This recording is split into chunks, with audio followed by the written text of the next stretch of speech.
If you're counting on Social Security to finance your retirement, you're in for a big surprise, and not the good kind. Let me give you 2 reasons why. 1, Social Security is going broke. And 2, even if it weren't going broke, it couldn't possibly cover the cost of a decent retirement. Let's look at these 2 reasons in a little more detail, and then I'll propose a solution. Social Security is going broke.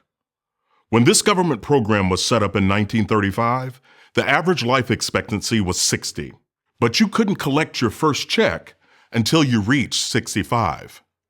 In other words, most people didn't live long enough to receive Social Security. And most of those who didn't collect it for very long. Today, the average lifespan is 79. So now, most people do live long enough to receive Social Security for 10 or 20 or even 30 years. Here's another important piece of information. When the program started, the ratio between worker and retiree was 159 to 1. That means for every 1 person drawing benefits, 159 were paying in. Today, the ratio is 2.8 to 1. You get that? We've gone from 159 workers supporting every retired person to fewer than 3 workers supporting every retiree. And it's going down. You don't need an advanced math degree to figure this one out. Social Security is spending more than it's bringing in. Far more. Its own Board of Trustees has said that it will be bankrupt within 20 years. That doesn't mean it won't exist. It means that either the government will pay you less than it promised, or it will have to raise taxes to make up the shortfall. Most likely, both. Sounds about right for an entitlement program, doesn't it? Starts out small, but just keeps growing and growing until it collapses under its own weight. But let's indulge in a fantasy and say that Social Security is perfectly designed, perfectly balanced, and efficiently run, and that you would get every dollar you were promised. You'd still have a major problem if that's all that you're relying on. To illustrate, in 2017, the average monthly Social Security check was a little over $1,400. That's under $17,000 a year, barely above the poverty line for a 2-person household. Do you really want to live at the poverty line in retirement? Why in the world would you plan for that?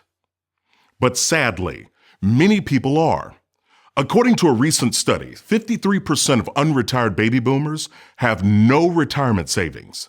That means they're planning to rely on Social Security for their retirement income. That's them.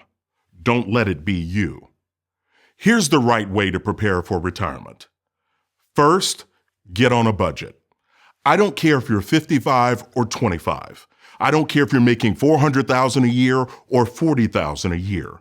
You need to have a plan for your money.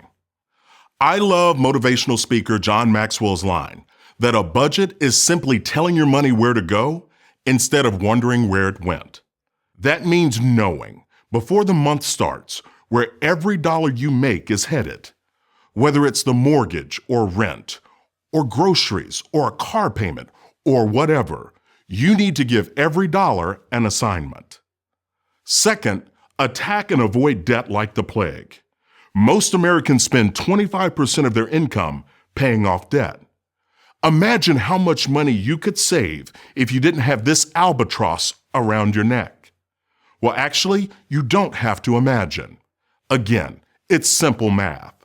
A 30-year-old investing $500 a month in an investment fund with a 6% annual return will have over $1 million by the time he's 70. So make a plan to get rid of your debt for good.